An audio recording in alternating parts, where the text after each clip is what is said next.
Hey yo, what's up everybody? Dan Tom here, host of the Protect Your Neck podcast. Late as usual for the live audience, apologies, but good to see y'all nonetheless. Of course, we're going to be breaking down UFC Singapore from top to bottom. We're going to be back to the usual format.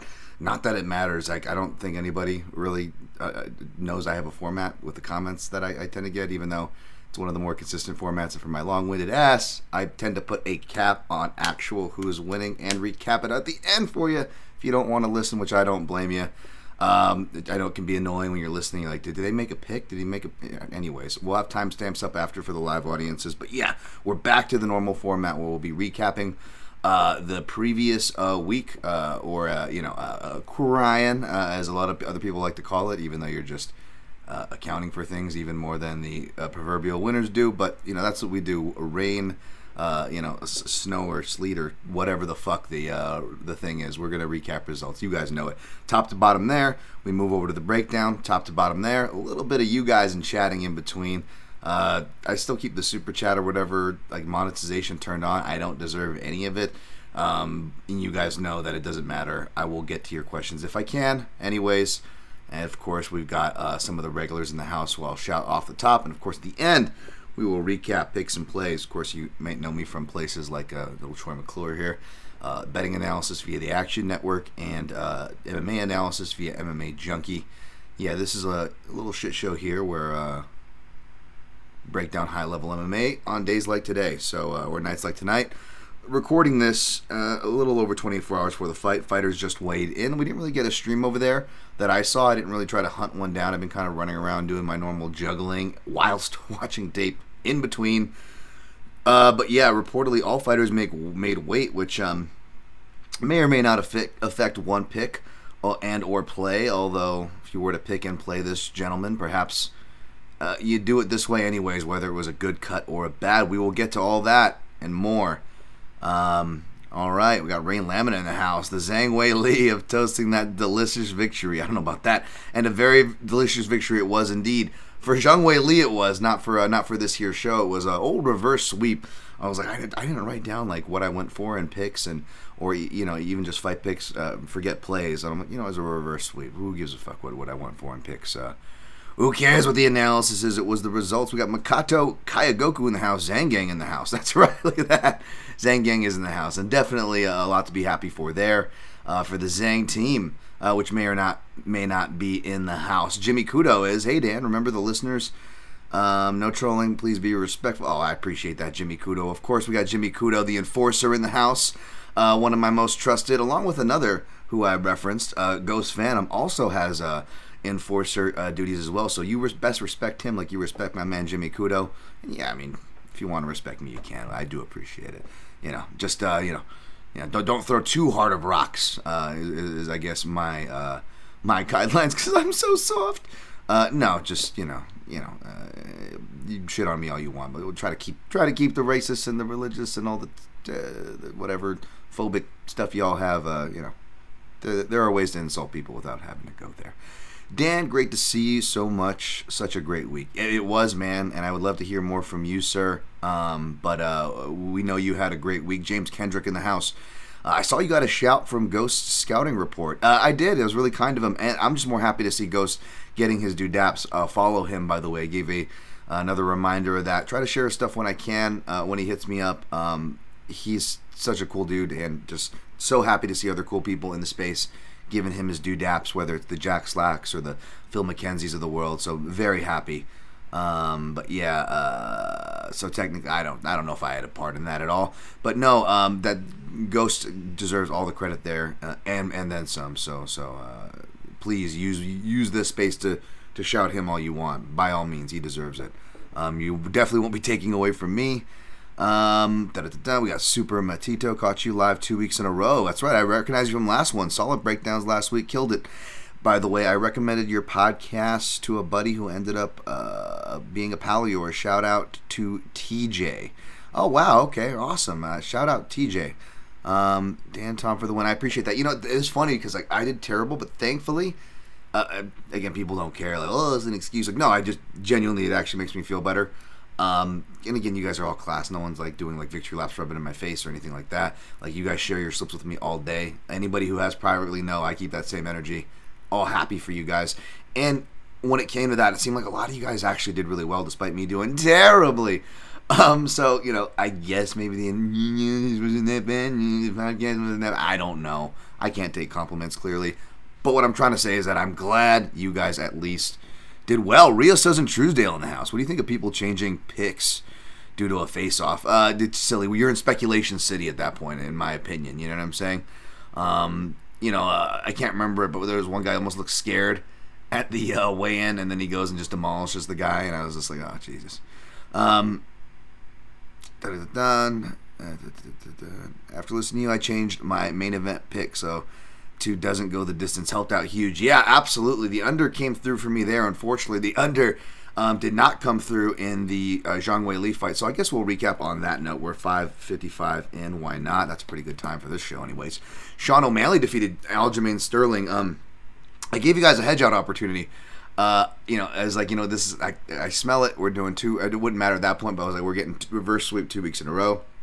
I almost got to be proud of that, at this point, because it's just like reverse sweeps were a rarity, and of course, and again, I called it, self-fulfilling prophecy. It's like, say that if you will. I was actually really positive last week, minus the obviously Magny pick that I was obviously and admittedly prior, keeping that same energy on this year's show, not feeling great, and told you guys, in fact, not to follow me off a cliff.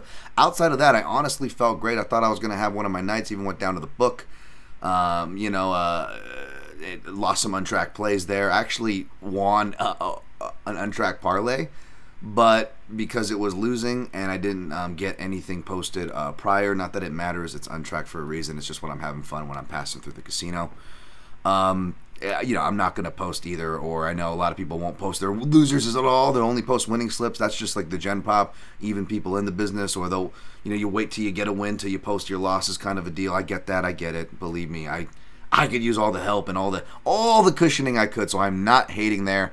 Just stating that my over-honesty, even me, I still feel bad for not accounting for those, but it was like raining on the night, and I was looking up at the sign. I was like, we're going to turn it around. We're going to feel good. And I actually, again, due to me not taking compliments well, I feel much better a lot of times, more positive than I may come off. I know I've got that fucking curmudgeon-y fucking Asian Bill Burr energy all the time, but I'm much more positive than I come off, so I don't, buck with that self-fulfilling prophecy, because I was just like, you want to talk about, karma, deserving, or you're in a whole nother kind of thing of speculation city at that point, a self-pity city, and I really don't want to spend too much time in either of those, to be honest, especially in this game.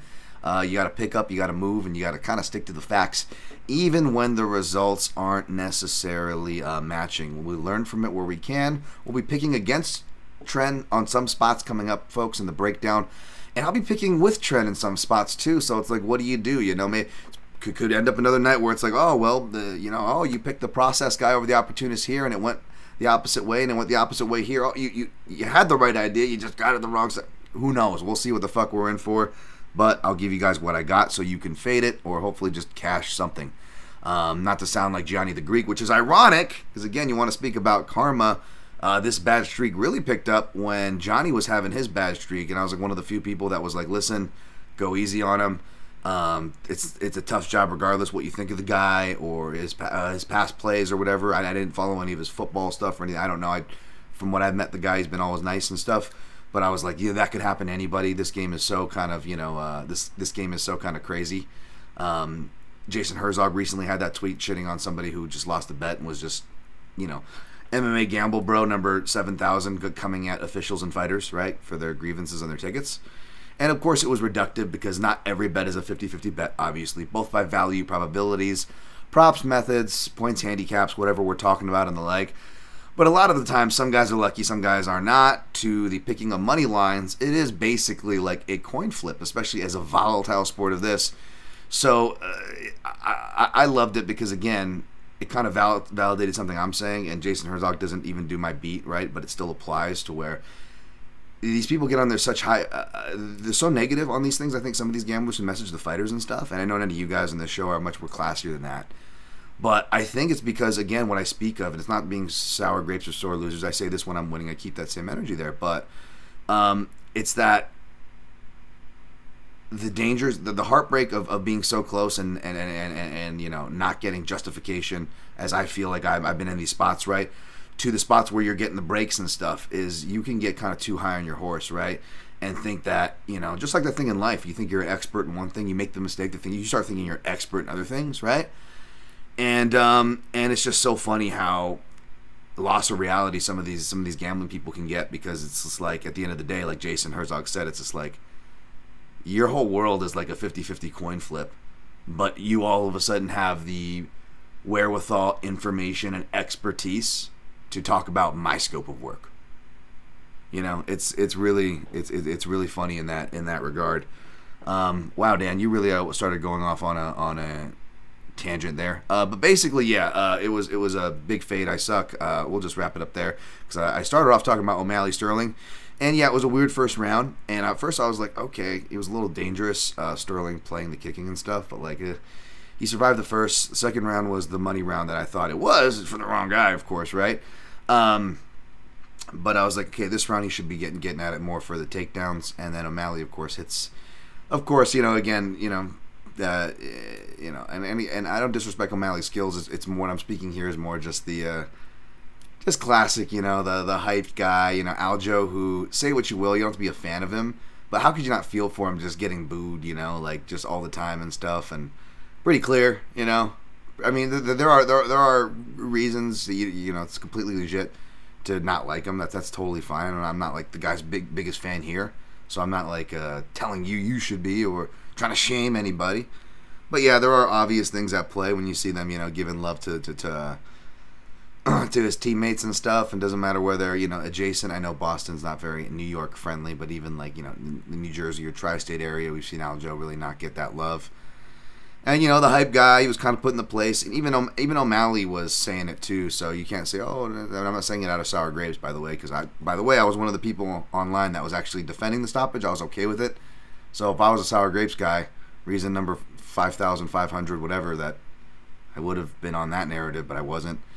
I thought it was fine. It was a nice counter. It just sucks that, you know, you see the ESPN count blowing it up and doing that thing like they were practicing it backstage, and then, you know, UFC all of a sudden they're of course blasting out their finishes and promoting him like harder than they've promoted Aljo this whole time.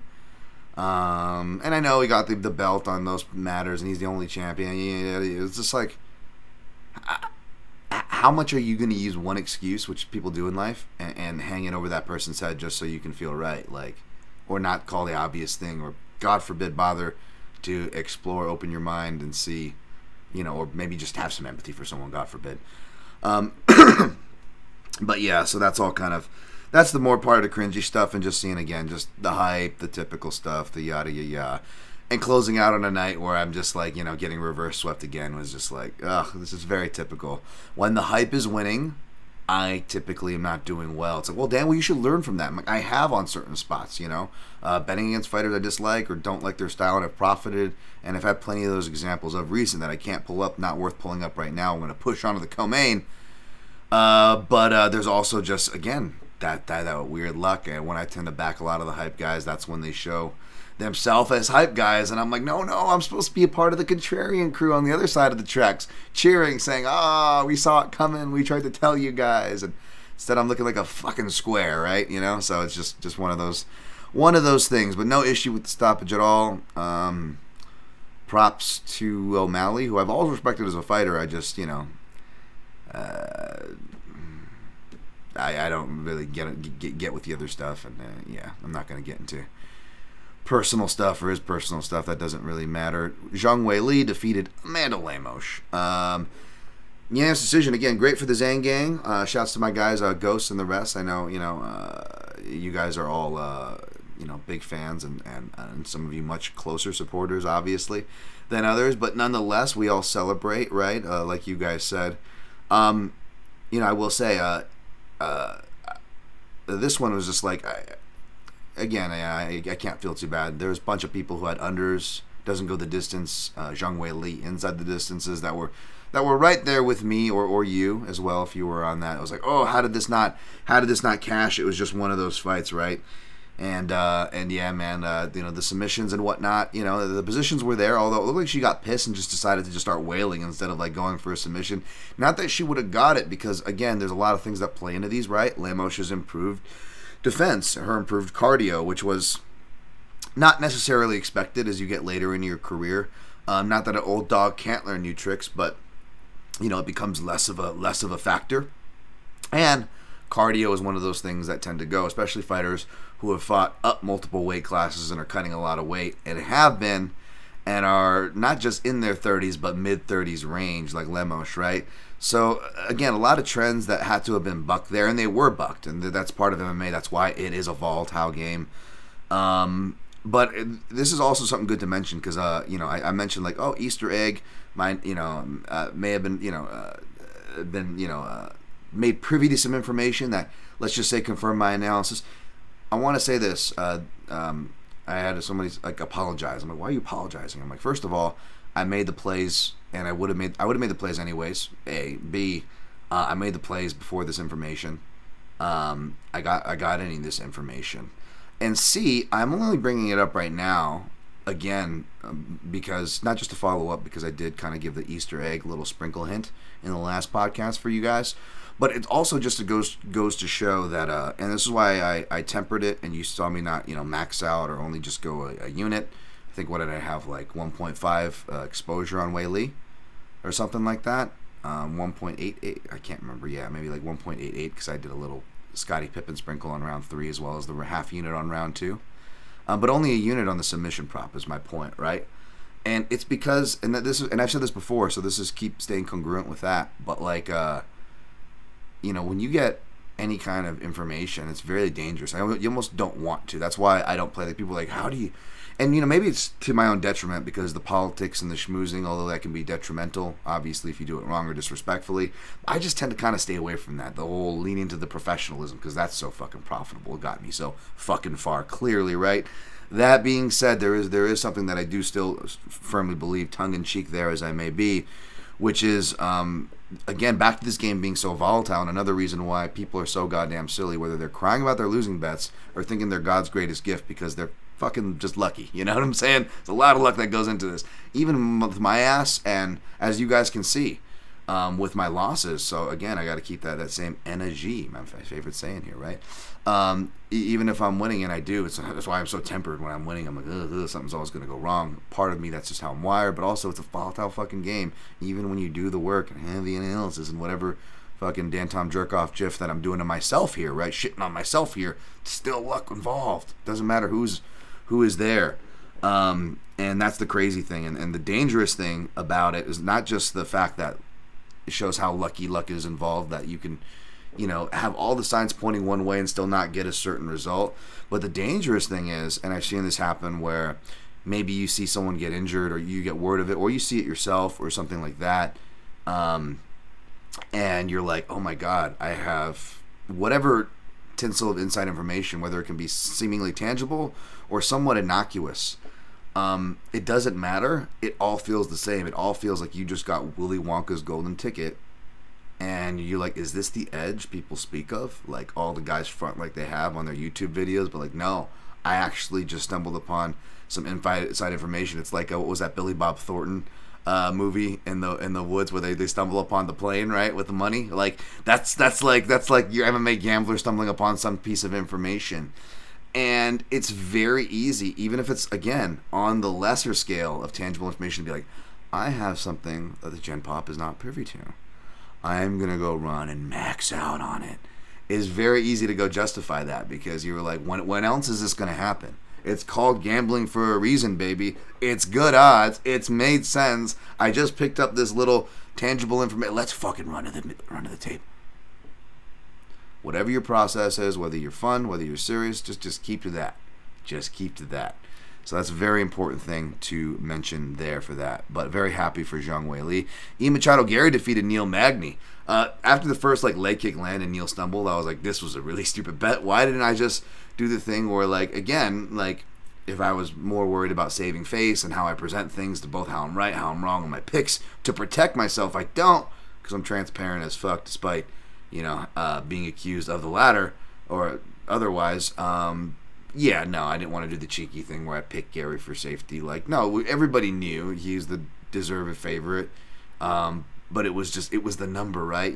For I don't lean into that much. I'm not trying to selectively just lean into it here, but to the point of like 99.9% of gamblers justifying their bullshit on these streets, you play the numbers.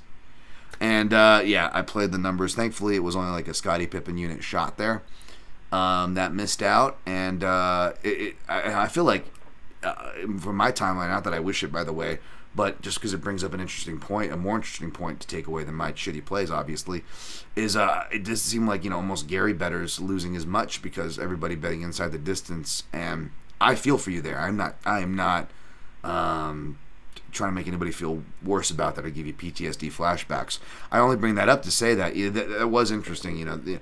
It's like, do we overly? Because again, I think it's fine to fight smart, but do we overly, which arguably could have been happening on the timeline, do we overly go, oh, it's good, he's just so smart, you look at him in there, feeding the hype train, right? Or are we being kind of critical here and going short notice, one-legged, to my previous analysis, to call myself out on that as well here, by the way. Catch the stray mentioning this, but a guy who has shown signs of being shot. I know, Dan, you just picked him and played him. But yes, I've also said that. So, and it's only becoming more clear here, even though it was short notice. But all those things, you couldn't get him out of there on the one leg. Oof, I definitely, hearts out to you, Gary, inside the distance bettors. My heart's with you, if anything. So I'm not trying to shit. If anything, sympathies. Which, again, you don't really get from any other betting shows. Most people, they don't give a shit. It's win, I'm fucking boss, this, that. So again, miss me with the karma stuff, miss me with the karma talk, miss me with the positive affirmation. Like, that was true. Trust me. Your boy be doing a lot different. Let's go down here. Amara Batista defeated Damon Blackshear. I didn't watch this one too closely. Beating him by decision like I thought. Vera defeated Pedro Munoz. I was eating at this time, so I'm wondering if I got both taken by the commentary subconsciously in my ear, and then I got the Twitter timeline going in front of me as well. And it is a competitive fight, even though if I go back to watch it, I probably wouldn't disagree with anybody. And again, could probably easily find a justification, I'm sure, for the 30-27 scorecards. Although I'm absolutely sympathetic to you points handicap people who lost out by just not the one, but I believe the two 30-27s. So I'm sympathetic, and again, I think it's that sympathy that I do tend to have. Maybe got me to tweet that that I was sympathetic. I'm not taking that back, but I think that got interpreted that I was scoring the fight, which I was not, by the way, nor would while I'm eating or under any influence or anything like that. I don't need to add to the misinformation out there. Scoring is something you really need to focus on. Needs your focus on. So I was just giving those sympathies, but that can come off as like me saying like, oh, I thought it should have gone the other way, because that's just how people are like in their own minds and how they read things, especially if they bet. So that was me just giving sympathies. That wasn't a big statement on the score. So if you're like, wow, Dan thought that was close, I wonder what the hell he was smoking. Well, you can DM me to find out the second question, but I was not scoring the fight. Brad Tavares defeated Chris Weidman. I want to feel good about that, but then I also feel bad because you're just watching like Weidman get tortured out there, right? But I'm happy for my guy, Brad Tavares, who's just always catching strays and getting disrespected and not getting the flowers he deserves. His career still continues on. Hobocop defeated Dennis Tallulah and used that grappling, baby. Yeah, that was a contributing foul. I don't know what they're getting on with these fouls and stuff, and I hate it too because the commentators, it's like you guys are the fighters, so you should know better than to. I know Rogan does this, but like DC is doing it now too as well, and I know DC kind of mimics Rogan, especially when he's on the broadcast with him, to be like that new Rogan, kind of in a way. But like, man, just like you're throwing shade at fighters. You don't realize what that does to fighters when you say someone or insinuate someone's a dirty fighter, or insinuate, oh, I don't know if that went low, or oh, I think he's just trying to look for a DQ. Like, first of all, even if it's true, it's just fucking rude, right? Because you are still in speculation city, even if gun to the head, you're betting this way. We're all betting with you. Still, professionalism, speculation fucking city. And secondly, most of the time they do that accusation, at least half the time. I'm willing to wager 70% of the time it's clear like fouls and like clear like either clear fouls, clear legitimate, they should be hurt, or clearly unclear, so where you should shut the fuck up and maybe not go on a ledge and be unprofessional, though you arguably, like I just said, shouldn't be fucking doing it anyways. But yeah, go ahead and fucking do it. Especially the fighters. To the fighters. Sorry. Where the hell did my screen go here? Sorry. Oh, there it is. I'm back. Okay, cool. Yeah, that just pisses me off. Kurt Holloway defeated Austin Hubbard. Fun scrap there. Speaking of fun scrap, Brad Katona defeated Cody Gibson. I feel like the biggest asshole in the world. My guy AV DM me, he goes, he's got a speech impediment, right? And like, how much of a hypocrite am I, making fun of anybody with a speech impediment or anything like that? Fucking Tourette's, dude, making fun of anybody with a speech impediment. No, but then at the same time, I was getting like messages from like really well-respected and nice people who I consider nice, going, oh my god, I can't I want to punch babies too, Dan. So there was that. Happy for Brad Katona, obviously. Very happy for him. The voice. Punching baby. Andre Petroski defeated GM3 Gerald Mearshart. Again, speaking of keeping the same energy, I didn't bet on this fight, and I picked Petroski.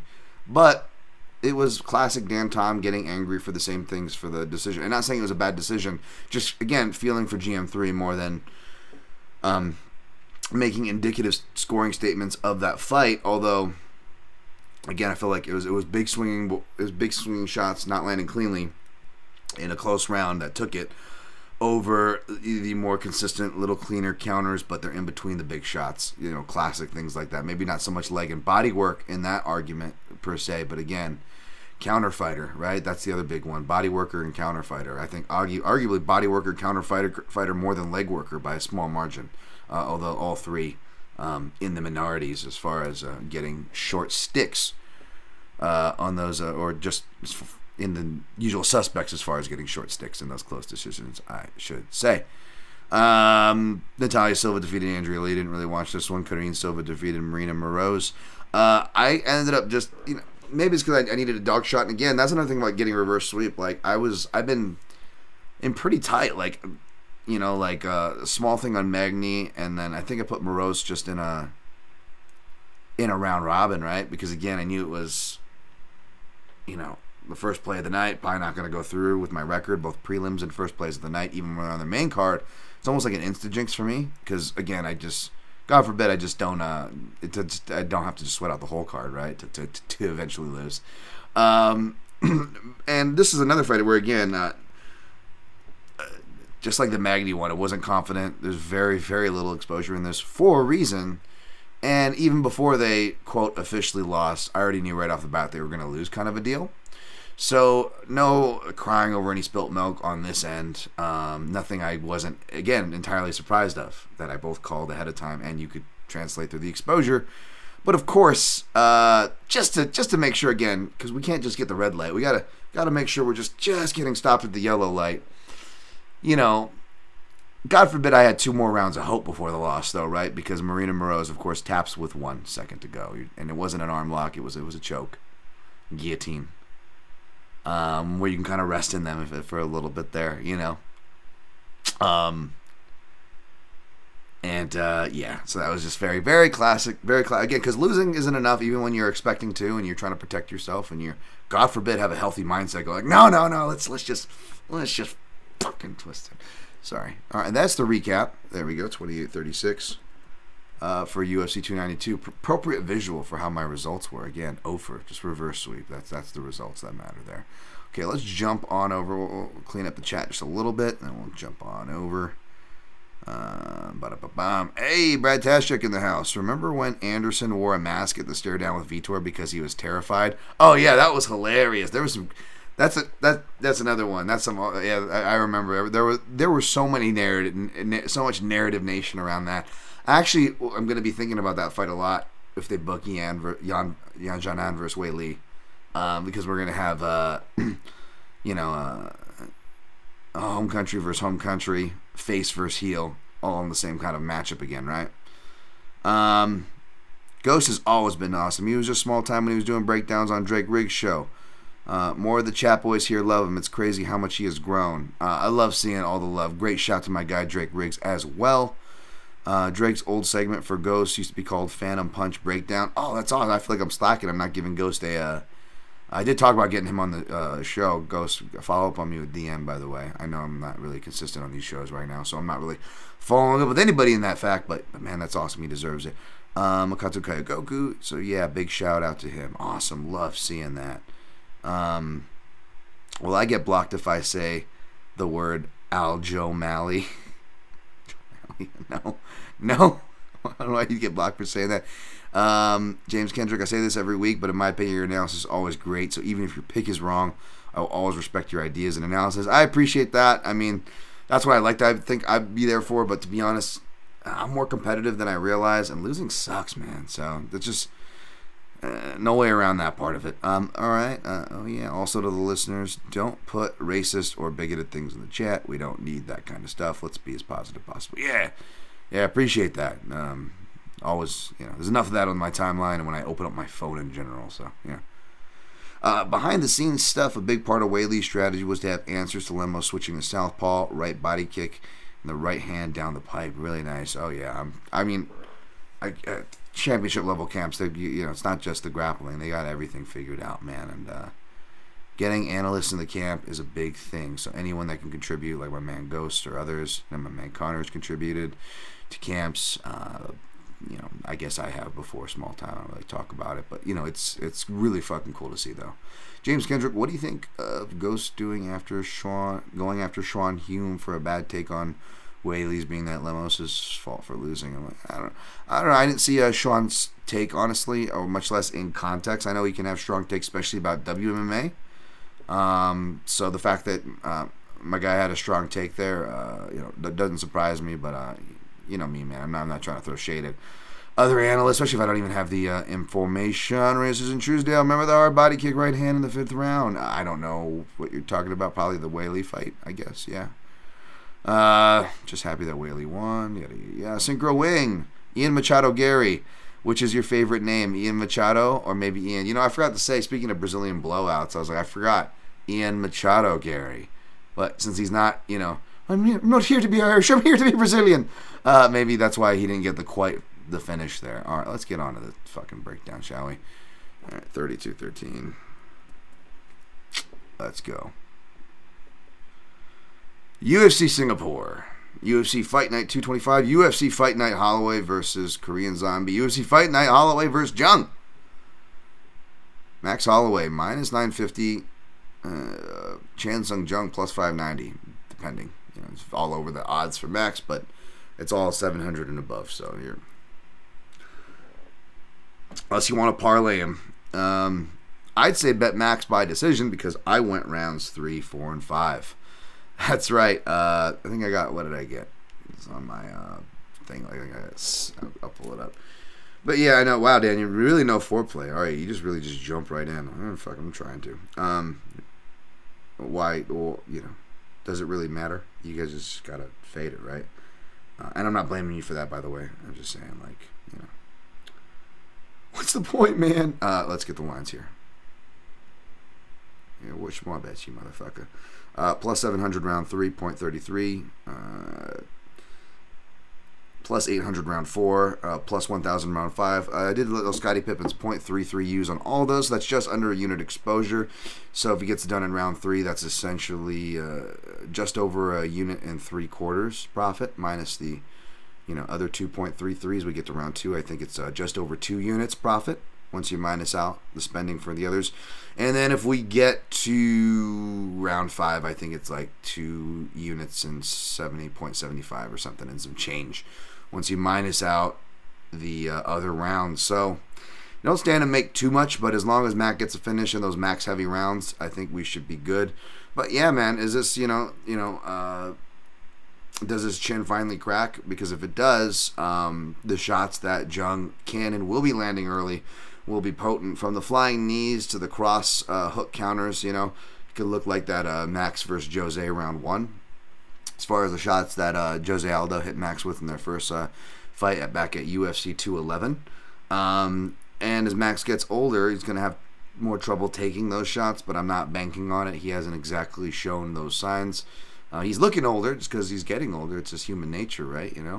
But as far as his abilities and stuff, he's still able to go 5 rounds at decent paces, survive 5th round blitzes, and still have his moments. He finally brought back the southpaw, which is like something I've given up saying because I'd be like, look for Max to maybe bring back his southpaw stance. Whoa, the do there, and it never happens.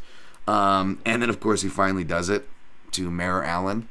But he also, as you saw with the southpaw of Allen, he also still doesn't mind the open stance. And I feel like Max has just been trying to do more for a guy that already has ridiculous volume. Doing more means more clinch fighting, more takedowns, right? We saw in the Yair Rodriguez fight. More kicking, more countering, and even outfighting, not necessarily just, pressuring or sticking and moving, or sticking and circling. He's actually, can do that bit of outfighting, countering from southpaw. A lot, again, like I said, a lot more kicks and stuff. Even though he's always had like his spin kicks to the liver and stuff like that. But I think that he could bring those back, especially if you look at Korean Zombie. He had trouble with Ortega from the southpaw stance, where Ortega was doing a lot of southpaw imitations, right? And I'm not being reductive or diminishing or disrespectful to Ortega in that. I'm just saying it's not as well of a fluid, dynamic, diverse, or fleshed out game that Holloway can have in and out of that stance fluidly, right? So don't be surprised to see that. I don't think we'll see as much, it could look more like the Allen fight, because especially if Zombie, tries to fight more measured, like he has been too as well, which is another factor here. But at the same time, I just feel like their styles can't help but bring about the best in each other, so to speak. Max is going to want to make Zombie answer. Zombie is still going to be able to connect with Holloway here and there, especially early. And that's going to want to make Max come back and kind of enforce and give more building materials to his building ways. So I just think rounds 3, 4, and 5 are going to be hot rounds. I think Max is going to want to make a statement. Not playing too much with the trash talk or the emotion. But yeah, maybe those could play into those things too. And I don't think we should see him shoot as much, though, because, again, even though Max, I'm seeing some cheeky shots by submission, which I don't hate because you're just getting that number. It kind of just draws you to it, right? I'm rooting for you as long as that submission happens in rounds 3, 4, and 5. But Zombie's just a really good grappler and always been underrated in that aspect, scrambler, plus the improvements in his wrestling that he's shown to make improvements later in his career. With that, I know he didn't do this camp at Fight Ready per se. I don't believe so. Ghost, feel free to correct me, but it looks like he stayed in Korea and has been there for a while. It's been a minute since he's been down to train stateside. So I don't know how much grappling there is, both with the risk as well as with Zombie's defenses, and not just his counters, but his just general defense. So I think we get a striking match here, but my only bets are Max to do it in rounds 3, 4, and 5. What's up, my man? Liam Picks Fights in the house. What's up, brother? About to smoke a number for the culture. Glad you catch you live, man. All right, man. Light one up for me. I dropped by your show live the other day. Confession. Here's how fucked up in the head I am. I gave it a like out of respect because I just always just try to like my friends' videos and this and that, and I don't know. If I'm gonna hit something, I'm gonna hit the like on a video. So shout out to my guy Liam Picks Fights. But I was gonna say something, but I'm just like, I have such bad juju. I do not need to just come in with my fucking loser ass energy into people's shows while they're having a good time. So I elected not to say hi, Liam. It wasn't personal. It's me. It's not you, buddy. But of course, I'm going to show you love on my show and still find a way to show you love on your show by smashing that like button. Speaking of which, make sure you hit that like button. I don't deserve it. That's what people say. Next fight, co-main event. Don't know why this is the co-main event when you have at least 2 fights that could take that spot. No offense to Anthony Smith, who's plus 108, minus 132 for Ryan Superman Spann. This is a line where I'm not surprised to see Ryan Spann the favorite because I came in thinking he's going to win by first round, and I still think that's the best way to play him. That's the best angle if you're a Spann supporter, which, by the way, I'm on the Smith side, so hammer that round 1 plus 175 for Ryan Spann. The thing is that when I went back to look at it, it's like, again, this is another thing where if you cash here, I will definitely own being dumb because I just do that, whether it's justified or not. But be wary of the people acting like they're effing geniuses, because you are playing, and I love, Fortis MMA, I love Coach Saif Saud, all respect. Hate picking against them. Even hate more betting against them, which I am stupid in doing against now. That being said, if I try to divorce all my past feelings, good or bad, and just try to look at the way they match up, even without the fact that they fought already and we saw that result and it was only 2 years ago, and if you actually put the stylistic puzzle pieces together, that actually is not a crazy outcome, despite that, and anytime they tie up, likely to be a crazy fight. Not a crazy outcome, though. Even if you divorce that, though, you just look at the way, again, they stack up. I have a hard time justifying Spann as the favorite. Both in this matchup, because again, let's just try to forget that we have seen them match up already. But counter left hooks is what Ryan Spann eats the most, right? Not just in the Smith fight, but I believe we saw it in the Walker fight. That's what kind of gets him to shoot, and then he gets elbowed. We've seen it in other fights as well, the left hand being the more kind of prevalent one. Alvey even hit him a couple times from southpaw, right? Got him to think twice. And then on the inverse side, and everybody knows it now, but I remember a coach hit me up asking for a scouting, just a kind of a general scouting, nothing too in-depth, but about Anthony Smith. He had some questions about him. And one of the things that I kind of faxed over was just pretty much just the leg kicks. Don't know why, just for the life of him, can't get around to doing it, to checking it, and he knows how to. He comes from a great camp, Factory X. Big fan of that camp. Big fan of the coach, Mark Montoya. Love that dude, right? In the corners there. It's just one of those things, right? It's just one of those things. Part of it could be, and which was this coach brought up smartly, was that, again, Anthony, especially in this latter part of his career, in attempt to get more process, you see him a little more jab heavy, right? Maybe not quite all the outlier like when he had James Krause in his corner for the Glover fight, but in general, from the left hook that I cited previously to the jabs, he's been a bit better, right, about setting those things up. And because of that, you put some weight on your lead leg. So I went over to Ryan Spann. I'm like, how much does he actually kick the legs? And again, stats don't tell you everything, and they're often wrong, and they don't tell the story of the fight, and I go off on those things. But and again, he could buck Trent here, which would be, again, perfect, because perfect Dan Tom thing, just a complete buck of Trent, right? Totally. But it's like, I think you got to create ways. It's okay, Dan. All that means is that the MMA gods, you're so good that the MMA gods have to create ways for you to lose. Like, no. That's not what it is. Would not be surprised for him to just do leg kicks. But yes, according to the stats, between two fights, he threw one leg kick, landed one, went 1 for 1 in one fight, went 0 for 1 in the other, and these were like earlier fights in his UFC career. So I don't know how much, he does throw a nice front teep and throw some nice power kicks from the rear. But I don't know how much we're going to see him take advantage of Anthony Smith leg kick defense here, in other words. And when it comes to grappling, it's not that he doesn't have a shot, it's that he either shoots to his own detriment where he gets in on the hips and then will still lose by getting elbow TKO'd, like with the Johnny Walker fight, or win or lose, like in the Nikita Krylov fight, even more relevantly and more recently, right? 2 even fights that he's won, like the Iwan Cutelaba fight, he's doing the same thing in both those fights, different results, right? Both round 1, mind you. He runs in hot and either gets taken down or he gets taken out, right? And in the fight he gets taken down, he still wins, but he gets taken down not once but twice and has to recover. And then, thankfully he's got a really good guillotine long arms, which if you're trying to take cheeky Spann shots, I don't hate that either, because Smith has shown to be more hurtable. Maybe he shoots in, right? He shoots. He kind of is a little more desperate to shoot here, as we saw in that Johnny Walker fight, which I went back to watch, and I think just, again, between already knowing you're going to lose a bet, it's already a volatile fight, and then you've got my luck, because even back when this fight happened, I was already just on a fucking slog, right? Just expecting to lose every fucking fight. And I'm sure I was on just another terrible run that night. So I think I was just in dread, because even though it was an ugly fight, and there's still very frustrating moments if you're an Anthony Smith fan, right? Or betting on him, or whatever the case is. Like, that all's still there. I'm not trying to, polish up like a turd or anything like that, so to speak. But Anthony Smith was a lot more competitive than I remembered. And I'm just speaking for myself here because, again, I was viewing it through disaster glasses, right? Like, right? Disaster mode.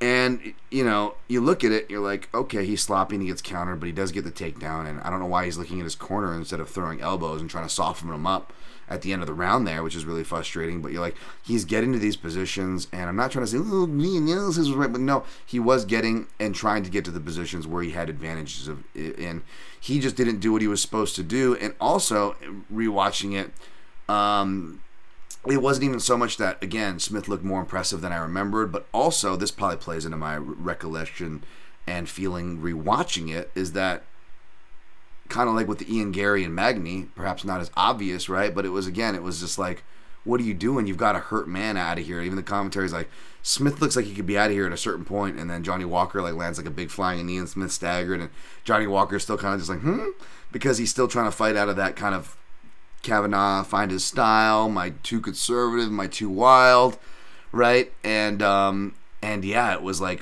kind of a disappointing performance more for Johnny Walker, actually, when you really go back and rewatch it. And that's not to say it was impressive for Smith. That's not to say Smith is in a great place, because he doesn't seem to be there, right? But does he have another one in him? You know, is he really that old at this point? You know, does he have that much miles on him? He does actually have a lot of miles on him. He might not be that old or fighting for as long. Okay, maybe he's like 13, 14 years in his career, mid-30s, but it's light heavyweight, right? Like there's still a couple wins left. But then you look, he's almost 50 fights, right? It's just like, oof. Like, don't get me wrong, you probably shouldn't be betting this fight, but I'm not going to lie, between me writing up the co-main events for the Action Network and me, to a fault, being honest and putting my money where my mouth is, I was initially just going to bet Smith by sub. But the way I was like writing it, and I was already kind of getting long-winded, and I'm like, you know what? It sounds like I'm saying I'm picking the money line as well as the sub. I'm like, fuck it, let's just play both. So I did.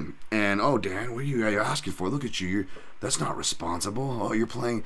Look at you. You're not going to learn. You're playing into another aged veteran. Well, I'm picking against another aged veteran coming up. So relax on that point, folks, and keep the same energy there. But yeah, no, totally. But again, you know, people doing 10-unit plays on like WMMA undercards with girls with like 1.5 UFC fights between them, you know. And then they're cashing and then looking like geniuses and fucking asking and getting all their flowers. Like, yeah. Am I really going to go against not the principle of opened as a favorite, now they're a dog, you don't need to justify shit to anybody, which is something that I say. But as far as Robbie Lawler versus Rory McDonald 2, Pantoja versus Brandon Moreno, these constant disrespecting of the older fighters in matchups where and completely ignoring the stylistic dynamics of matchups, even when they haven't fought that long ago, and we're going to flip the entire betting value number. A, you've got that justification, and B, not to shit on Spann or anything, but again, with those decision makings, how do you justify him as a favorite?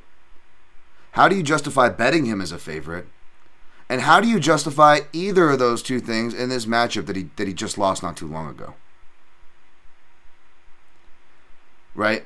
And, you know, whether it's shooting and whether it's front headlocks, elbows, getting the back taken, right, which we've seen in multiple fights, including this fight that he already had with Anthony Smith, or the frantic shoots where he does complete the shot against Nikita Krylov, right? He either comes in and gets taken down by Nikita, or he does get the shot back, right? He overshoots and he's into a triangle. Like the exact Devin Clark, Anthony Smith finish. Like, literally the finishes that Smith specializes in and shown that he can still hit this later in his career. And trending submissions in general, light heavyweight sticking around much better in general, even in this latter crappy part of his career when his leg's not working in the Rakic fight, still being able to stick around to the end, or to this, even to the second round against Ankalaev, sticking around to how many rounds with broken teeth against Glover, going 5 with John Jones. These were not great performances, a lot of those for Anthony Smith, and he still stuck around. And sometimes that's all you have to do with certain guys. You give them enough rope, they'll hang themselves. There's that saying in life, right? Well, maybe there's a little bit of a analogy there. So I'm going to go with Smith by sub. I'd put a half unit. It's 1.5 unit total exposure. Definitely not going over that. But half unit on Smith by sub, may have that in a round robin, and just put my money where my mouth was. The money line was staying the same. I threw a unit on there anyways. Again, it's volatile as shit. Maybe we just get, we go to the MMA thing where rematches never play out the same way, which means Spann by round 1, like I told you to play out the beginning of this, because fade me A, B, that is his best betting side. But what if it's a weird fight that goes the distance, And in that kind of fight, again, I don't see how you could favor Spann there despite him being favored, or you perhaps picking him and playing him. Show me the work to show why that's justified for the round 1 Dynamo. I'll take the more proven product at plus money any day. Call me falling into a trap, but that's it. Bada bing. I got my man Fenyo in the house. The UFC running it back, hoping the younger and bigger athlete gets it this time. LOL. Yeah, like making it 3 rounds is going to be any different. They definitely helped Rose over Andrade, even though there's still argument there. But that's totally great reference there, Fenyo. A lot of weird rematches in the books. Waterson versus Marina too. Yeah, it's been weird, like rematch central for the last 2 years now. I hate writing rematches, and I wonder if that's a product again of the lazy matchmaking. They just don't give a fuck. Just fucking make them fight again. Make them take out each other, especially because rematches mean that you guarantee that you are taking out a bigger number contract, right? Instead of relying on the 10-10 guy to do it and bumping him up with steam, because that's hit and miss, right, folks? We see that, right? With the Nick Maximovs of the worlds and the whatever. Like, that could be real hit and miss. But you match these people up together, you're guaranteeing one of them's knocking each other off. So again, that's where the UFC is going. It's if you know, you know, instead of what I miss, by the way. I miss this version of Dana White, by the way. We make the fights the fans want to see. Well, I slapped my wife. Just kidding. He didn't say that last part. But you know what I mean? Like, there is none of that anymore. They don't give a shit about you guys. I know you guys keep caping for them, but they don't give a shit. No. Liam fight picks. I like his opinion, so I'm gonna interrupt here for him. He's, in my opinion, Smith has a really good Gilly defense based on the last Spann fight. 2-on-1 wrist control, absolutely. I think Spann KO round 1 / split decision is his best path. Oh wow, took the words right out of my mouth. I completely agree with you, Liam. Liam adds the last 2 finishes for Smith were a rear naked choke in the triangle. The last 2 sub losses for Smith where, they line up. RNC versus Smith in a triangle. Great point. Yep, yes, sir. It just matches up. Does that mean he's going to win? Of course not. But again, I can't go against these things. I know my luck is bad, and I know this is like a classic Dan Tom fucking honey trap, right? But again, am I supposed to just go, but no, vibes, doesn't matter, and then I win that, and then what am I supposed to act like a fucking genius? Like, like any asshole can be vibes, and then still pick chalk. Like, who... How is that winning? How is that attractive? How is that fucking cool? I'm sorry. I'm going to go with what I do, and I'm going to show my work, win or lose. Not hitting on anybody that's playing Spann, not hitting on Spann. I'm just saying, like, the process, Speaking of process and not, we got Chikadze-Caceres plus 195. Chikadze. I haven't done my thing. Chikadze, sorry. Minus 238. Gigabird. I gotta get the Gigabird. That bird. What's that bird? That blue bird with the beak and the feathers. I posted him before, but he always reminds me of Chikadze, the Gigabird. Shouts to Chikadze. Obviously, I always love the foundation that he did in honor of his mother with the knockout cancer. That's always much respect in the books. I know I haven't been a fan of his style, and I bet against him in the past. But I'm actually going to be on him here, believe it or not. So for you guys saying, oh, he doesn't pick the hype opportunist. He likes the southpaw counterfighter, the underdog, the value, the underrated, the woo-woo, right? No. I mean, granted, those of you who know me know I'm also not, I don't typically pick or back Caceres that much. In fact, I probably had bad luck betting his fights. Boy, did I feel like it last time. Again, another co-main event. Speaking of which, came off a co-main event where I was on the under, right? How did I not get that finish? And like, it was just a classic thing where like I laid out how each guys can rock each other, and they did. They both got to do their thing and nearly finish each other, and still didn't get the finish. And I lose that fight. I lose the night, and I look like an asshole. Was right. Classic Dan Tom. Very classic Dan Tom. Like just give me the boring matchup that this could be, Like, why stick the knife in, But that's just how it goes. That is just how it be sometimes. This fight, because it's 2 guys who like to counter, you could say we could get a boring fight. Maybe that's why I was surprised that the overs were loaded.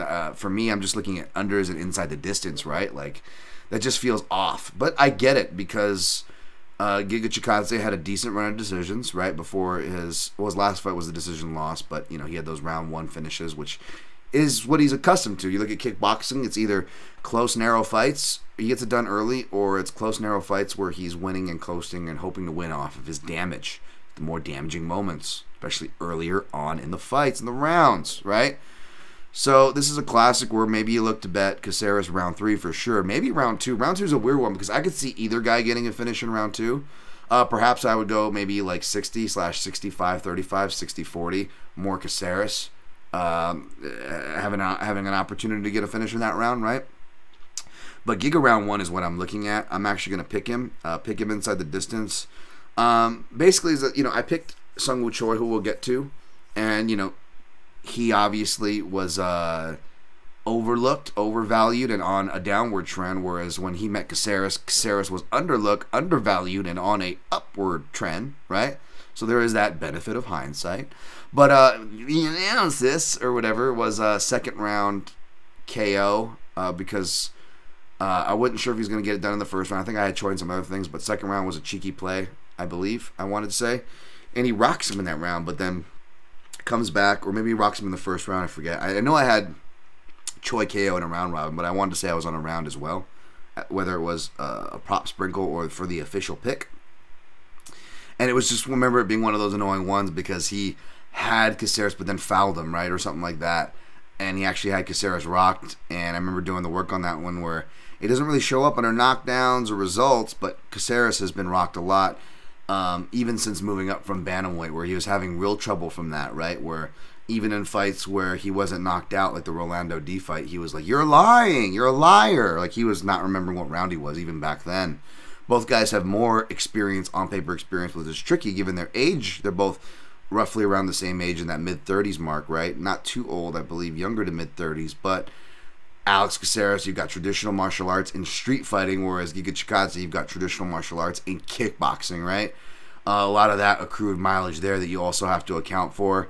Giga cuts a decent amount of weight, even though he's the more athletic fighter. He's also the one maybe sacrificing a little more to get there. Hence his kind of fading in later rounds that I've alluded to in this and previous podcasts and breakdowns before. So that's kind of your general dynamic. And it's kind of ironic because both fighters, the best way to fight them is to pressure them. But both fighters have a knack of kind of sticking and moving, countering, or playing on the outskirts. Giga and obviously Alex Caceres does, right? So it's really weird. Who's going to be the more guy that's more aggressive in the pressure? For me, that's not so weird. I do think that is still Giga. Again, he comes from a very pressure-centric and aggressive camp. Rafael Cordero, Kings MMA, who he's still working with leading up to this fight. And even though the southpaw, quote, may close off the quote-unquote Giga kick, if you look at him against fighters like Irwin Rivera, he will go to the leg there, calf, and then, again, he still prefers that open stance look, and he's got good counter crosses, an improved jab from Orthodox, and, of course, will blast like front teeps to power kicks from the rear, and I think those body kicks are going to do him really well. I think he kicks as hard as a Yair Rodriguez, maybe not as dynamic, right? He won't be as many up-high knockouts, maybe, or as flashy up-high knockouts, I should say, as a Yair Rodriguez, but when it comes to just kicking power, especially to that body, legs, Giga is just rock solid everywhere on that. It's not just flamboyancy. He's got some real umph to it, even if I'm not like the biggest fan of his style and processes, right?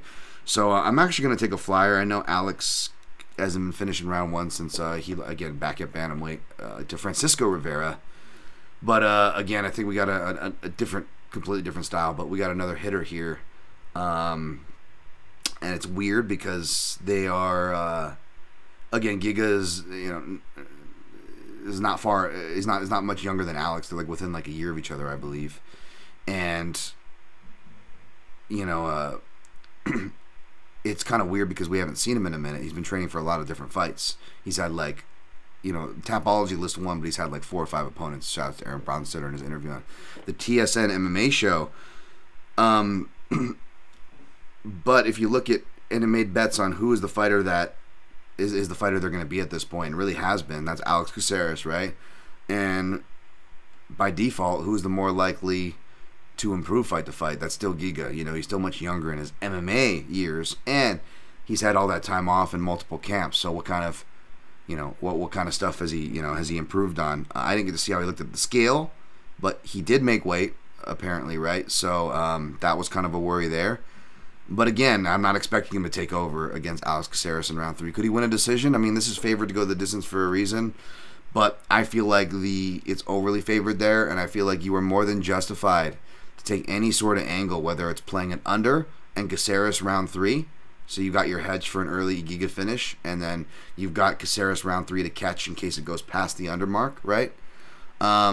Or you go, you know, Caceres round 2, round 3 if you're feeling cheeky. Giga by decision, I believe, is plus money. So is Caceres by decision, I believe, if you really think it's going to go to the decision, maybe. I think you can get, you know, maybe some plus numbers there. But you're giving me, 5-1 odds, upwards of, depending on where you look, for Giga round 1. Over 2-1 for inside the distance.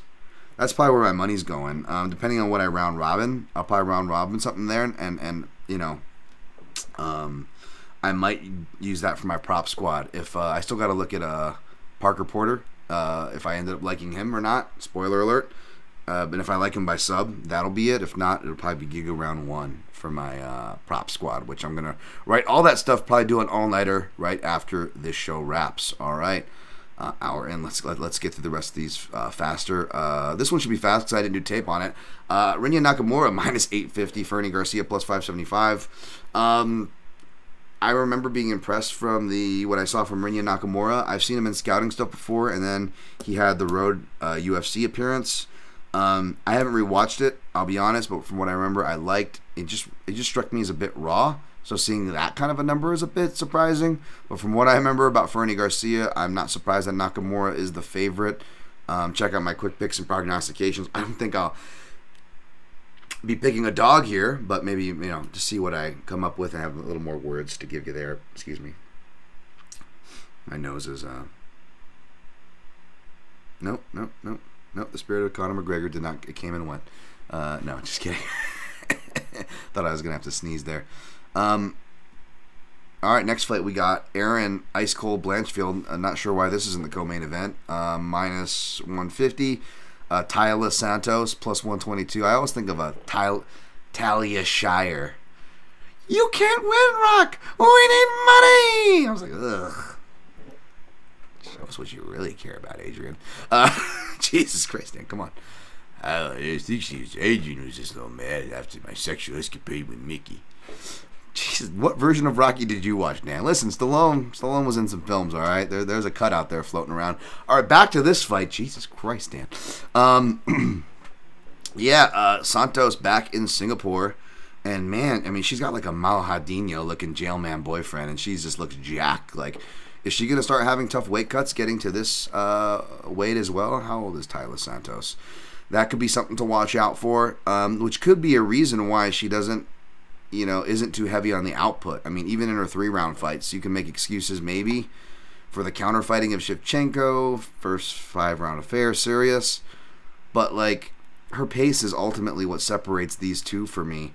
It looks like she's got, like, decent first layer defense, and she can scramble when forced to, but it's not like she's more technical or more aware than Blanchfield, and even if her athleticism and awareness allows her to escape a submission scare or maybe even end up on top for a position, I feel like Blanchfield's scrambling ability and pace will be just too much. I don't see Blanchfield giving up a sub unless she gets hurt. And the shots she took on Andrade, and I know Andrade is on a downtrend, so now in hindsight it's easy to be more dismissive of that, but Andrade still hits effing hard at flyweight as well. And she took a lot of those shots really well, Blanchfield did. Both physically, mentally she didn't seem to look focused. Her body seemed to hold up. Her fighting spirit didn't seem to be diminished. Those are two different things, right? And they both held up very well. So I actually really like Blanchfield. She's been much more active. I always talk about the classic letdown spot, and I'll usually mention Hardy St. Pierre, and he gets knocked out, even though it was a dominant loss. there's still like a rub after you just fought for the title, right? And whether that is installed or reflected in the line, it is at the very least a bit reflected in the narrative, the perceptions, public perceptions, media pundits, narratives, that kind of thing. Especially when the challenger has a damn good argument for possibly beating the now former champ Valentina Shevchenko. Hearts out to my guys like Liam and everybody else who were brave enough to take that shot on Santos. I'm not going to get into scoring minutiae and cry about spilt milk per se here. I don't know how relevant it is to this breakdown, but I'm just giving props to people and props to, Santos even in that regard, right? But again, it's just the pacing when I look at it. The activity, and maybe she's up on herself thinking that she's the champ. You listen to her talk in the interviews. I know you gotta take those with a grain of salt. Take a shot, Dan said. Take a grain of salt for the interviews. Yeah, like she's like questioning Erin Blanchfield's resume. Like, what? Have you seen your resume?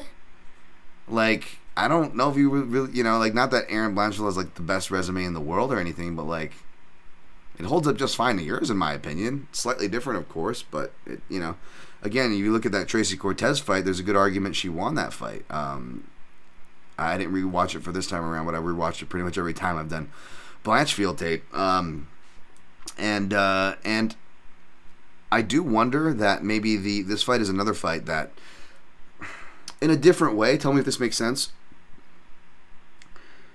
I'm not surprised that Blanchfield's favored, obviously. And I don't disagree with the line. I think the line is actually spot on for the most part. Excuse me. But I am somewhat surprised that it's not. I am not surprised that it's not. I should say I'm surprised that it's close, because I feel like it was going to be overly wrong one way or the other. It was going to be too far favorite for Blanchfield, or like completely the other way, right? Or maybe, and then narrows to pick more toward Pick'em, right? But this is actually kind of where I see the fight, to be honest. And minus 145 is not minus 142, but it is under minus 150, which is my playable chalk. So I actually took Blanchfield out here. The travel is also somewhat of a worry. Like, Santos has more experience out there, but Blanchfield went out there early. She went out to Evolve MMA, where like guys like Dos Santos, Rafael Dos Anjos, I should say, went out to train before, as he used to say, Singapore. You're going to go, wah. Sorry, this is how Dos Anjos talks, and I love it. But he's like, oh yeah, I train out in Singapore. And his like lightweight title run, that's where he was training. So it's cool to see her get out there. Sorry to hurt your ears with that stupid nonsense. By the way, how's that mental from Boston, Mass? Yo, this is mental from Boston, Mass. Sorry, I get so excited over that. I wanted to do like a whole, even though like I ate shit, so who cares? But I wanted to do just like a whole thread of my favorite Boston hardcore albums, and I was going to torture my timeline. And didn't have time, because I don't even have time to do like Southpaw reports these days. Although there's only like really one fight justified doing it, I guess. But then it would just be me breaking down what I already talked about, Erwin Rivera, Chikadze-Caceres versus whatchamacallit. Well, there is also Chidi versus Oleksiejczuk, which we'll get to in a second as well. So apologies for the vacancies there. Let's just be happy I'm here with you. But yeah, I ended up doing the 1.5 units for 1 unit return, and I actually sprinkled because they put plus 1,500 for round 3. And again, this is something where I don't blame people for like wanting to get cheeky even, and maybe like playing like unders or stuff like that, because I believe this fight is more favored to go the distance here. But again, something that's not, I talked about this before, and why I picked, or I talked this about before, and maybe not why I picked her, because I didn't pick her, but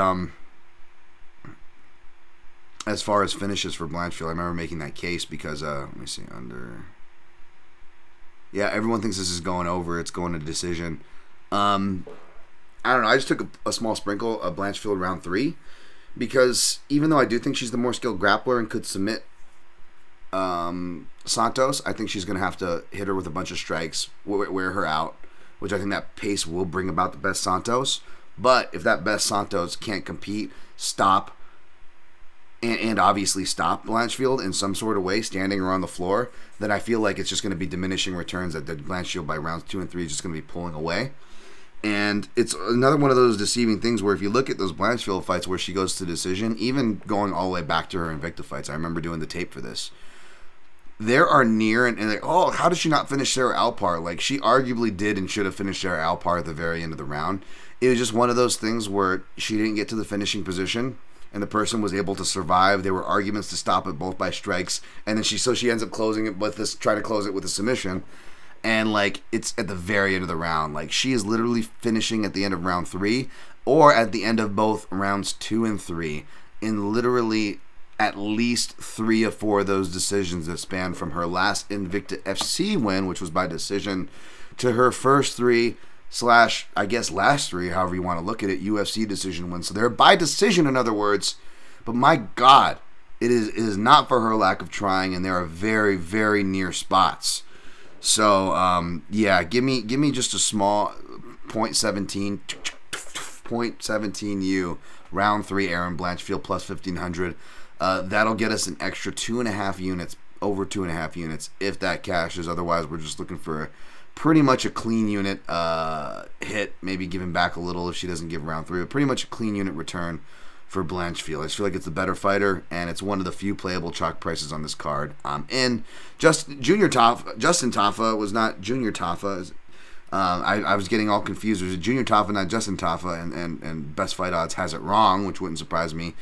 Either way, one of the Tafa brothers, minus 142. Parker Porter, plus 120. You know that I want to pick the more portly guy, the underrated guy, the dog, the more well-rounded skill guy, the guy with the more of a sample size, be in the spot where it's like, I'm on ground games, wrestling and MMA, you gotta have it, baby. We get hyped up with the strikes in the first round finisher, but we gotta know. Obviously, there's not I think we get a decent like 3-round sample size on Tafa's last fight. I still got to go back and watch that, folks. I know he got iced by the other Tafa, which I probably did take Porter by sub and failed there. So maybe I hit it this time, or I just walk into the same trap twice. We'll see where I end up. I'm not going to commit here because I haven't gotten to it. Wouldn't be fair to me or you. So check me on the quick picks and prognostications. We'll go fast for the rest. Waldo Cortez-Acosta minus 225. Rukas. They have it as Rukas. Like, it's kind of like MMA linker days. Ryota Machida. Who remembers Ryota Machida, baby? We've got Rukas Brzeski versus Waldo Cortez. It's Lucas Brzeski versus Waldo Cortez-Acosta. I'll probably go with Cortez-Acosta for a terrible heavyweight fight.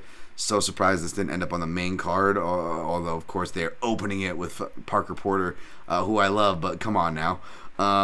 Yeah, let's just, it's just like that Jan Dvalishvili fight. It's just like you have an amazing card full of fucking flyweights and bantamweights throughout, headlined by an awesome bantamweight fight, and it's literally all awesome fights minus 2 fights, a heavyweight and a light heavyweight fight. And what do? They put it in the most crucial spots. Maybe not the most crucial spot since Merab, and neither is this fight, a pay-per-view. But again, your lead-in, your headliner prelim, to the tone-setting main card opener, lightweight and featherweight McMahon, you fucks! Sorry.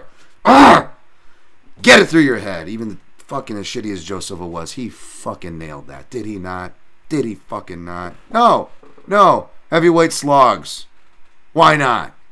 Fucking idiots. Sorry. That's why I'll never get a job with the UFC. This kind of shit, Dan. But not that I wanted one, but you know what I'm saying. You just limit my employment. Talk shit about the obvious. Tashiyomi Kazama, plus 138. Garrett-Armfield, minus 175. No clue on this one. We'll see where I'm at on my picks that I post at Dan Tom MMA on Fight Day. Cheating Njokuani versus Njokuani-Oleksiejczuk. Like, this would be a classic late main card opener for them, where like they still shit on the Joe Silva thing and like stuff that I like or hardcores like, or God forbid pacing, for the love of pacing in the name of pacing, would like they would usually like, you know, give us a middleweight fight that actually still has a chance of being good, so they could be like, huh, what are you talking about, Dan? That would have been this fight, but no, they even buried this one. Cheating Njokuani minus 107, Njokuani-Oleksiejczuk minus 115. Especially with what I'm looking to expose myself, / already have exposed myself, especially in that co-main event. I don't know if I need to be, picking a side and riding on a pick'em with neither at plus money, but I did like Oleksiejczuk, and I am only liking him more if you're going to give that discounted line. If he goes all the way to plus money, I may take a shot on principle, just because, again, That's me picking more out of pace. And I'm a fan of Njokuani. He has the counters that could hit Oleksiejczuk. I'm sure I could get into the nitty gritty to see if those puzzle pieces line up. But even when they do, it's still not a guarantee, you know? He's just one of those guys where it's just like this kind of a similar theme matchup as far as like pressure, pace, barrier. Okay, I'm going to pick those guys more often than not. And then what does he do? He gets a first round KO, ices him right off the bat. Then what do? I pick him to get a first round KO against Hobocop, and he almost does, splits his head open. And then Hobocop, who usually gets upset by that kind of stuff, if anything, he doesn't come back. He usually gives the comebacks, unless it's like Turtle where it's just back and forth. Of course, he comes back to win that fight, right? So, maybe he's a little bit of PTSD from that, The Duraev was a weird fight. I thought he won. Correct me if I'm wrong. That's what I said the last time out here. At least when Duraev's last fight, going to rewatch that. But again, pressuring guys even when they don't have a gas tank, much less when they do. Although, how consistent is it? It's been, there's weird caveats, light heavyweights, and positive tests for Lord Oleksiejczuk. But let's see the southpaw record here. Now, it's weird because you've got losses to Salter, who's a UFC-level southpaw who hasn't been in the UFC in a minute. He's mainly a grappler, and of course it was a grappling-based loss. But let's cruise down here. Yet we don't have any in his UFC run. Cioto Carvalho, who I think Carvalho actually fights switch stance and fought mainly orthodox there. But he is, a southpaw, or can be listed as a southpaw. He lost to him. And again, Carvalho is not even a grappler. Salter is, of course, that was a grappling loss. Not that Oleksiejczuk is, but, from body punching to cage pressure, he will be kind of fighting off that grappler meta almost in the early stages to wear it down. I'm looking for southpaws, both UFC level and not, that I can recognize. And he's got a definitely deep record. I know he beat Joban back in the day, right? Or did Joban beat him? Yep, he beat Joban, kick to the body. And that was all the way back in 2009 or some shit, probably. Jesus. Yeah, I'll probably be going with Oleksiejczuk, but staying away unless the line crazily moves.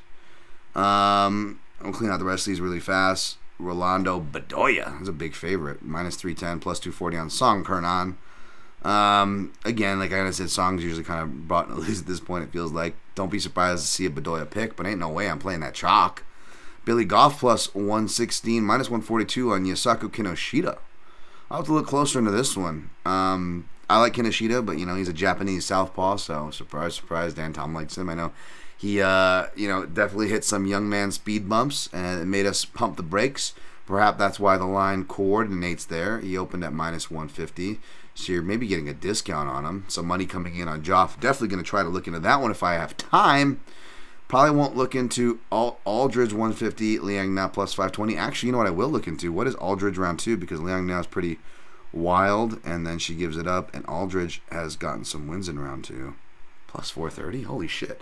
I might actually play that, folks. Don't be surprised to see that on the prop squad or for me to play. I'm going to go look into that one because Liang Na is fucking do or die. So maybe I do a little Aldridge round 2 there. That'd be sweet. You're getting north of plus 400 odds. And correct me if I'm wrong. Let's just do some quick math on that, folks. Let's do some quick math on that now. Liang Na, who is a do or die fighter. Ba-da-bum. Most of our losses are finishes, of course. Round 1 in the last fight, that was to one of the few girls with actual knockout power in Juarez Gomez. Round 2 against Carnelossi. All her finishes are in round 1. Her second to last loss, Quyen, round 2. Okay. Agapova, round 1. Again, that's one of the few girls with actual power, as crazy as she is. Juliana Vasquez, round 2. Shakurkova, round 3. That was the girl from Bob's Burgers, right? Yeah, oh my god. And then I know Aldridge, she's been finished in round 2 before. But that was where she was winning, looked like she was doing well, and then wasn't to Barber, which was Barber's classic. And obviously Liang Na lacks the physicality, much less the physicality of a Barber. Ooh, she lost in round 2 as well to Blanchfield. When did she get her finishes? When she's gotten finishes, let's see. Wow, Aldridge doesn't finish much, but I think she can finish this one though. Come on now, round one. I don't know. Maybe I'll sprinkle rounds 2 and round 3 there for JJ Aldridge, because that just seems. What's round 3?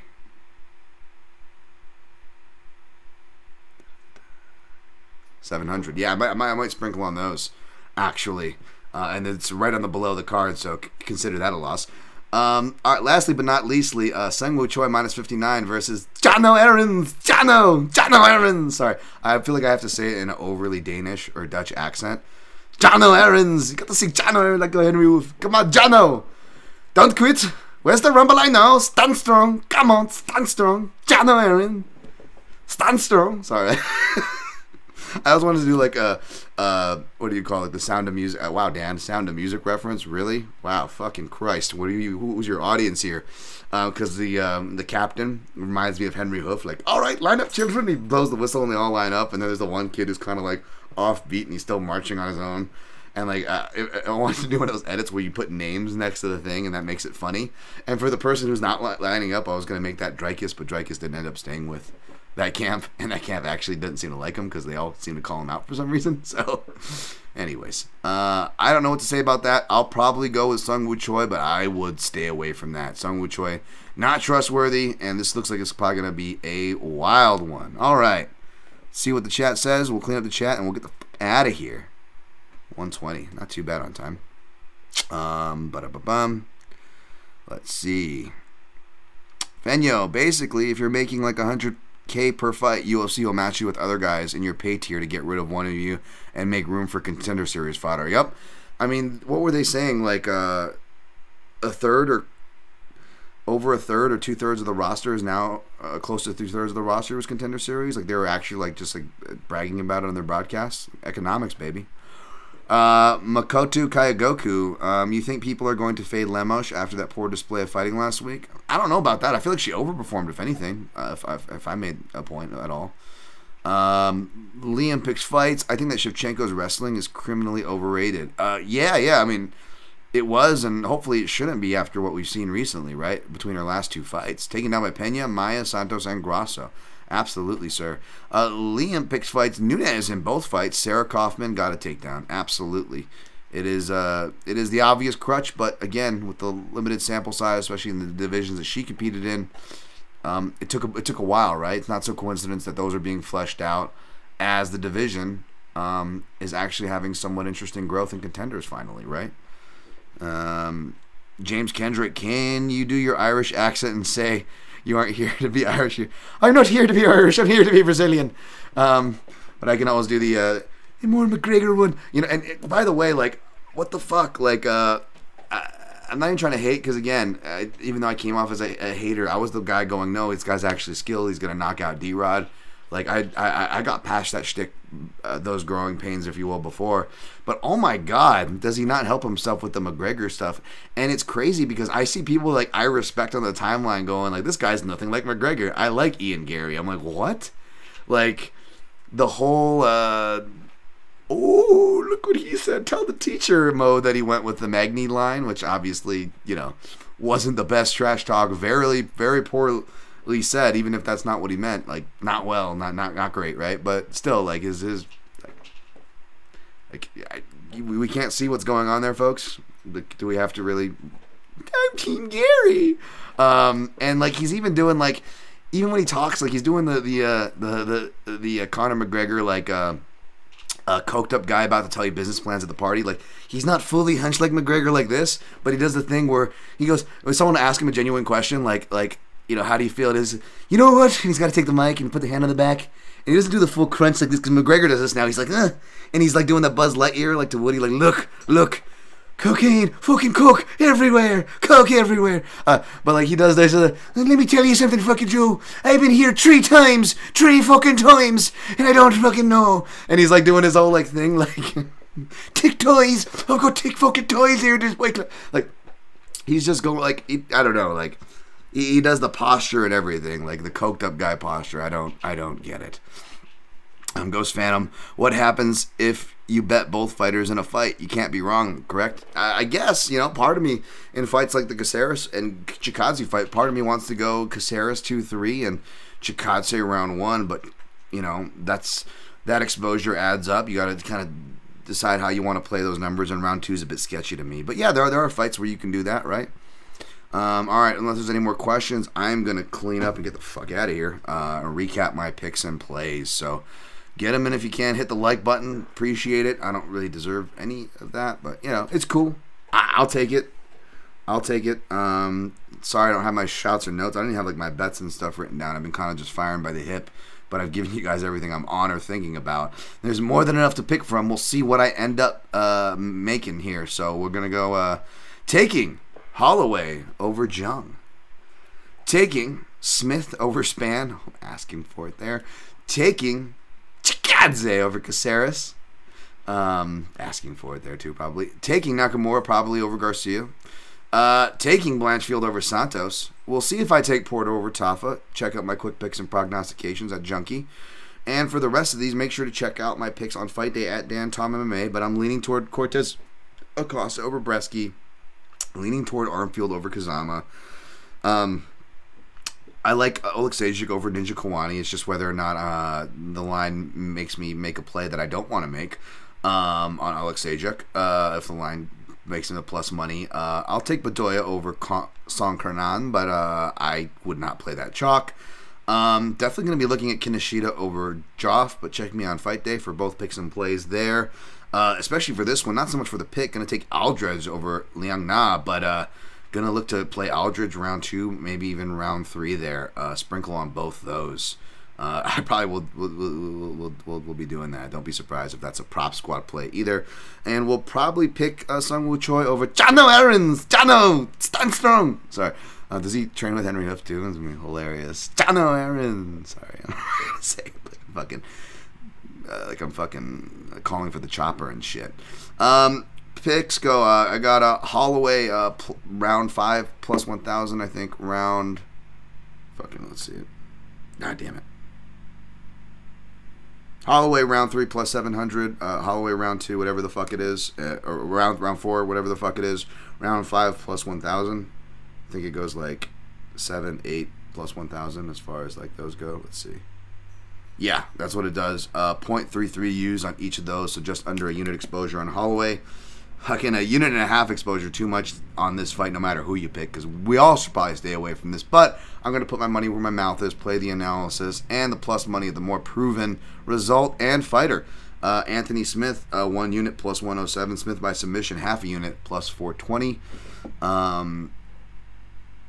We'll see if Holloway or Smith make it in the round. I'll do that at the end. Chikadze, I will be probably playing by round 1, regardless if it's the round robin or makes my prop squad plus 500. Don't be surprised to see me no more than a half a unit on that one. Maybe do 0.33. We'll see how I'm feeling. Maybe I mix a little inside the distance there, so I don't put as much on there. Taking Blanchfield, I'm already on her. Minus 145, 1.5 units to make just back over a unit.